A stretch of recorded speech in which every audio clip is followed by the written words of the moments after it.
Water toxicity or hyponatremia can lead to serious neurologic complications.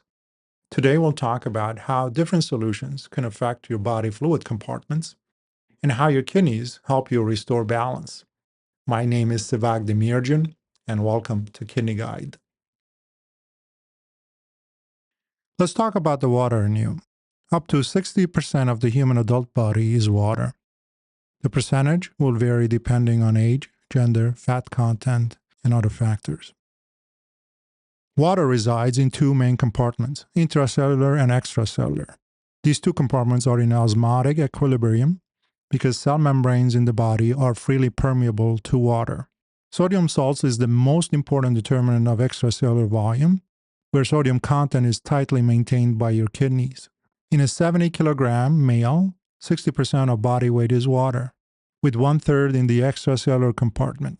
Cell membranes are made of phospholipid bilayers, which permit water to pass in either direction based on osmotic pressure, while electrolytes are heavily regulated. The Ariane diagram is a schematic used in physiology, where x-axis represents volume and y-axis represents solute concentration.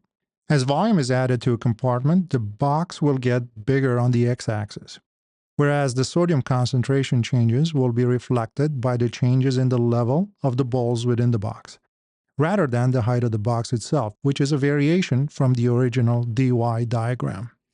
The following example shows changes in the fluid compartments following a liter of normal saline infusion. Given the isotonic nature of the infusion, the increase in volume is mostly limited to the extracellular compartment. Volume expansion in an otherwise healthy individual will lead to the excretion of the extra salt and water through your kidneys. In this example, the infusion of D5 water will lead to its distribution first in the extracellular compartment, then water moves to the intracellular compartment due to osmotic pressure. So, what's water toxicity? It's mainly due to abrupt drop in serum sodium levels, which is called hyponatremia. Depending how fast and how low your serum sodium is, you can suffer from mild symptoms such as headache, confusion, all the way to seizures and coma.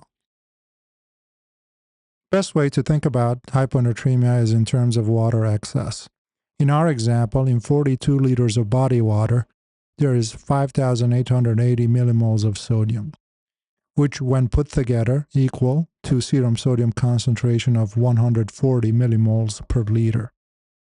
And if you drink 5 liters of tap water, which has low amounts of electrolytes in it, the sodium concentration will drop down to 128 millimoles per liter. Sweat is poor in electrolytes. You have only small amounts of sodium and potassium in it. So when you get dehydrated because of excessive sweating, water is lost from both compartments. And due to loss of free water, serum sodium will rise. In this dehydrated state, cardiac output goes down due to drop in preload, and due to activation of neurohormonal pathways, antidiuretic hormone, ADH, secretion is triggered from your brain, which signals to your kidneys to conserve water.